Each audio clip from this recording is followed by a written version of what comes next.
It was just a prank. Daniel, my girlfriend of 8 years, pulled what she thought was the absolute funniest prank at dinner last week. We were at this ridiculously upscale place with our usual crew. You know the type. Always filming everything for social media content, treating every meal like a performance piece. The kind of women who order the most photogenic dish and then barely touch it.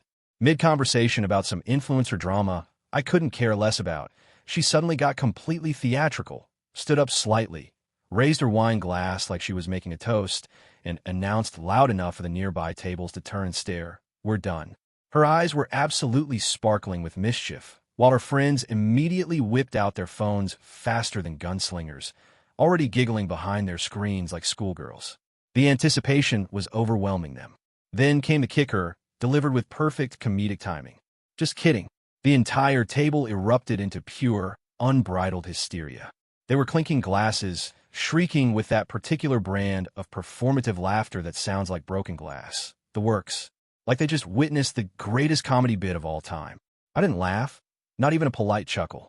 I sat there in complete silence, watching her perform for her audience like some desperate actress auditioning for a role she'd never get. She was playing to the room instead of acknowledging the man who'd been with her through 8 years of absolutely everything. Christmas mornings when her family made snide comments about my background, her father's funeral when she fell apart, and I held her for 3 hours straight. The job losses, the career meltdowns, the family crises, those brutal red-eye flights to visit her sick grandmother in Phoenix. Every major moment of her adult life, I'd been there. Rock solid, dependable as sunrise. But in that moment, I wasn't her partner of nearly a decade. I wasn't the man who remembered to pick up her prescriptions, who fixed the garbage disposal at 2 a.m. without complaining, who listened to her vent about work drama for hours. I was her punchline for the group chat later, a prop in her little performance piece. So, I folded my napkin with deliberate precision, placed it next to my bread plate like I was setting down a weapon, pulled out my credit card, and left a crisp $100 bill underneath, more than enough to cover both our meals, the overpriced bottle of Merlot, and a generous tip for the server who didn't deserve to get shortchanged because of this disaster. I stood up without any drama, no chair flipping, no theatrical exit of my own, just the kind of quiet dignity that comes from years of military service. She actually blinked in surprise and called after me. "Wait, honey, come on. It was just a joke. Don't be so sensitive." I walked past the bar, past the maitre d' who gave me that subtle knowing nod that older men share when they recognize the exact moment another man's patience finally runs out. Outside felt completely different, like stepping into an alternate reality. Cool spring air carrying the scent of blooming trees and distant possibilities.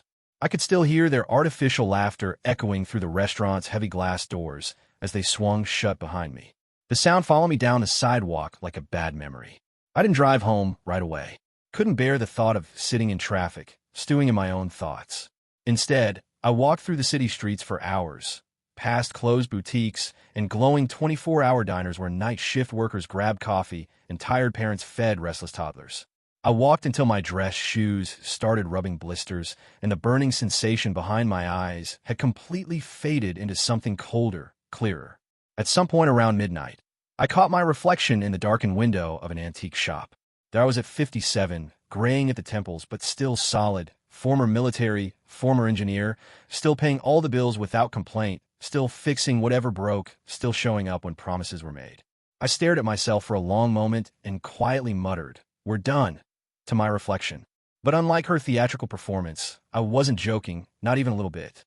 When I finally made it back to our shared condo around 2 a.m., she was already in full damage control mode, sending text after text. "You're being way too dramatic. It was just a harmless joke. Seriously, everyone thought it was hilarious. Don't ruin the whole night over this." I didn't respond to a single message. Instead, I methodically packed one military-style duffel bag with absolute essentials, my father's vintage Omega watch that survived 3 wars, a manila envelope containing my discharge papers and all the financial documents she'd always told me were boring paperwork, and a framed photo of my daughter from my first marriage taken at her college graduation. I left the apartment key on the granite counter next to the espresso machine, positioned it deliberately like evidence at a crime scene. No lengthy note explaining my feelings, no dramatic speech about betrayal and disrespect, just the key. Then I sat down at her expensive laptop and systematically transferred my exact portion from our joint accounts. Not vindicatively, not taking a penny more than what was legally mine, just practically and precisely. We had no marriage certificate, no legal binding documents, just a shared life that apparently could be completely undone with a smirk over $30 appetizers and pretentious wine pairings. Next came the digital purge. I deleted our shared Google Calendar with all our planned weekend trips and dinner reservations, removed my photos from our couple's Instagram account, and eliminated every digital breadcrumb of our relationship from existence. I put my iPhone in airplane mode and drove across town to my buddy Marcus' place, a guy from my old unit who understood the value of going dark and left the phone in his kitchen drawer like it was radioactive. By the time the sun started rising over the city, I had completely vanished from her world. She woke up around 7:30 that morning expecting her usual good morning text or at least a passive-aggressive emoji. Instead, she found absolute silence. The warm side of our king-size bed was already cold. The bathroom counter cleared of my shaving kit and cologne bottles, the coffee maker sitting in use because I was always the one who remembered to set the timer. But what really made her pause, what caused that first flutter of genuine panic, was the apartment key placed so deliberately in the ceramic dish by the salt and pepper shakers we'd bought together in Italy 2 summers ago. She opened the refrigerator out of pure muscle memory, looking for the meal prep containers I organized every Sunday. The labeled containers with perfectly portioned leftovers. The grocery list I always kept magnetized to the door. Nothing. Just her expensive salad dressings, a half-empty bottle of Rose, and the organic almond milk she bought but never drank. Her first message came at 7:58 a.m., still casual, still assuming this was some kind of temporary situation. "Where'd you go, Houdini? Forgot your keys this time? Coffee is getting cold." No response, no read receipt, nothing. By 9 a.m., her tone had shifted completely. "Okay, seriously, this isn't funny anymore. Call me back now." She tried calling 3 times in rapid succession. All 3 calls went straight to voicemail immediately. That dead electronic sound that means the phone is either off or out of service. She didn't leave any messages because what could she possibly say? Desperation kicking in, she called my office next, reaching the polite receptionist I'd personally trained on customer service protocols during her first week. "I'm so sorry," the young woman said with genuine sympathy, "but Mr. Weston resigned yesterday, effective immediately. He only left a forwarding address for HR to send final paperwork. No 2 weeks notice. No transition period, no explanation to colleagues who'd worked with me for 6 years." When she finally worked up the courage to check our banking app around 11 a.m., she discovered something that made her stomach drop to the floor.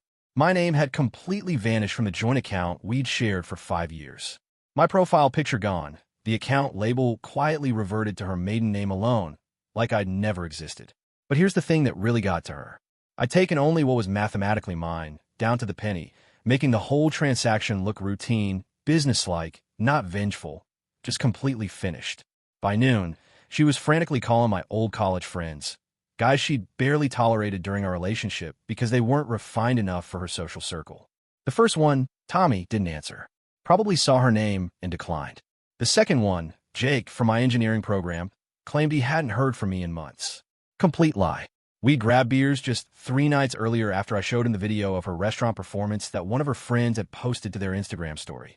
Jake didn't laugh either, just shook his head and said, "Man, you deserve better than that circus." By 2 p.m., she was pacing around our 2,000 square foot condo like a caged animal, calling her remaining friends and trying to tell the story like it still had some kind of punchline, like she was still in control of the narrative. No, he just completely left, like vanished into thin air. Didn't even leave a note. Who does that? Who just disappears like some kind of ghost?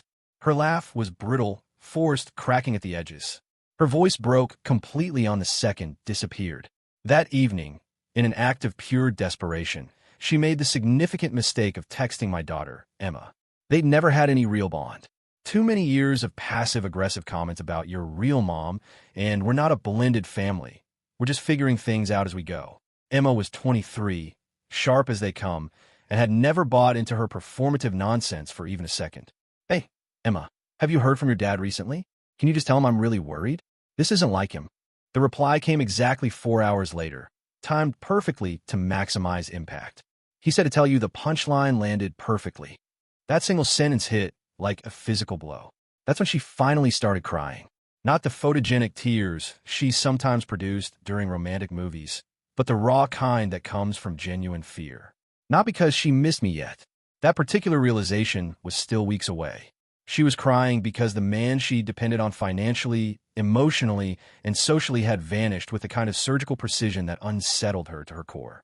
Not messy, not vengeful, not dramatic like her restaurant performance, just clinically, devastatingly final.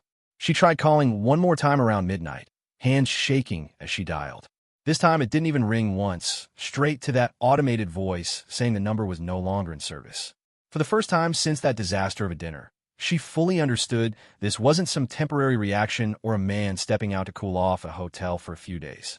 This was someone who had executed a detailed exit plan she never saw coming. Within a week, her carefully constructed social ecosystem began crumbling like a house of cards in a hurricane.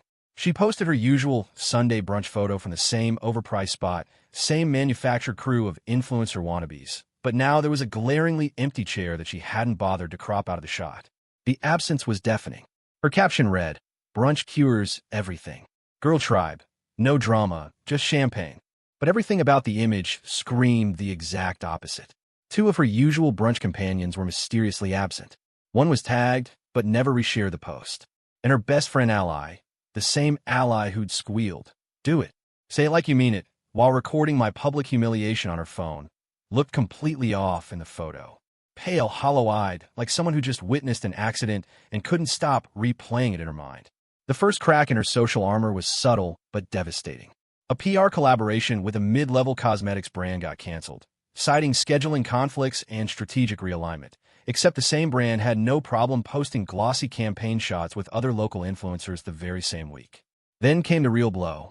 The boutique that had been sending her free designer handbags every quarter for 2 years quietly terminated their brand ambassador partnership. No dramatic announcement, no explanation, just radio silence. The free products stopped arriving. The exclusive discount codes expired, and her messages went unanswered.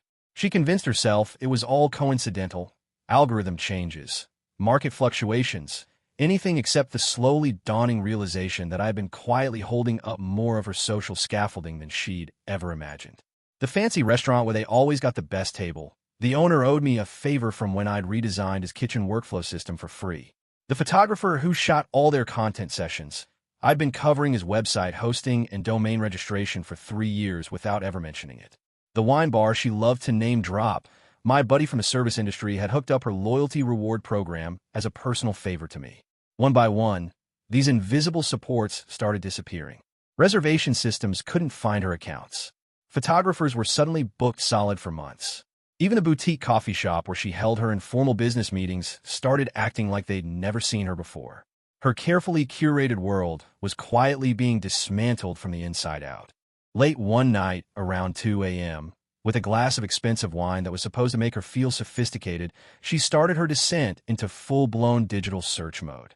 She began obsessively searching for any trace of my online presence, swiping through her camera roll like some kind of investigator, looking for clues she'd missed. Not for nostalgia. She didn't do nostalgia. It wasn't on brand. She was hunting for proof I still existed somewhere in the digital universe. Instagram showed nothing. My personal account gone. The backup account I used for following car restoration groups vanished. Facebook completely deactivated. LinkedIn profile didn't just show as inactive. It was like it had never existed in the first place. She even went down the rabbit hole of searching Reddit, scrolling through automotive subreddits and woodworking forums I used to browse, looking for usernames that seemed familiar. Absolutely nothing. No comments, no posts, no digital fingerprints whatsoever. What really unsettled her was realizing I'd always been what she mockingly called a digital minimalist. But now it seemed less like a quirky personality trait and more like someone who'd been methodically preparing to disappear completely, like a person planning to go off the grid entirely. Around 3 a.m., she started messaging people from my past like some desperate investigator, former coworkers who barely knew her, old neighbors from our previous apartment. Even the bartender at Murphy's Irish Pub were used to grab a Guinness twice a month and watch whatever game was on. Most didn't respond at all, probably assuming she was sending messages out of desperation. The few who did reply gave variations of the same answer. Haven't seen him in a while. Thought you guys were still together. Friday morning, running on 3 hours of sleep and pure anxiety, she finally swallowed her pride and called my cousin Jason. They'd never been close. She'd publicly dismissed him once at a family barbecue for driving a manual transmission Honda Civic, saying it had 2008 energy, loud enough for everyone to hear. But Jason was family, and family meant information. "Has Daniel been in touch with you recently?" she asked, forcing her voice to sound light and casual instead of desperate and slightly unsettled. Jason hesitated for what felt like an eternity. "Why are you asking?" "He left after some disagreement," she replied smoothly. "I just want to make sure he's okay, you know? Make sure he's not doing anything reckless." Another long pause that made her palms sweat. "He's fine," Jason finally said, and something in his tone made her stomach clench. "Better than I've seen him in years, actually." Her world tilted slightly. "So you have seen him recently?" "Look, he didn't want me to say anything to anybody, but yeah, I ran into him briefly at a sustainability conference in Denver last month. He was working under a different name. His middle name, different last name. Said he was doing consulting work now.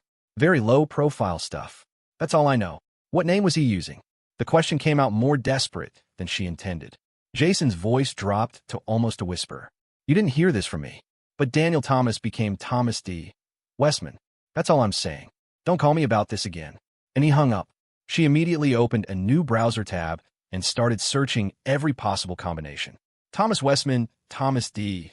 Westman, T.D. Westman, Daniel Thomas Westman, property records, business registrations, professional licensing boards, conference attendee lists. The search consumed her entire weekend. The only concrete result was a blurry photograph buried deep in a state government website, some sustainability expo with a list of guest panelists. There was a man in an expensive dark suit photographed from behind, engaged in what looked like an intense conversation with a state senator. The body language looked familiar. The way he held his shoulders, the confident stance, but she couldn't be completely certain. She reverse searched the image dozens of times. No matches anywhere. The caption underneath simply read, "Thomas D. Westman, Independent Sustainability Consultant." She cross-referenced that name with LLC filings, bankruptcy records, property registrations, professional board minutes, anything that might give her a lead. Nothing matched. No digital footprints, no careless mistakes, no paper trail whatsoever. It was like he'd hired a team of professionals to clean his existence entirely. Every time she'd previously dismissed him for printing hard copies of financial documents instead of going paperless. Every time she'd rolled her eyes at his habit of writing down passwords in a physical notebook instead of using browser autosave. Every careful backup system he maintained. She finally understood none of it was habit. It was all preparation, insulation, insurance against exactly this kind of digital search. While she was hunched over a laptop at 4 a.m., aimlessly clicking through search results and social media posts with rising panic, I was sitting in a sleek, minimalist apartment on the other side of the world, sipping fresh coffee and reading the financial section.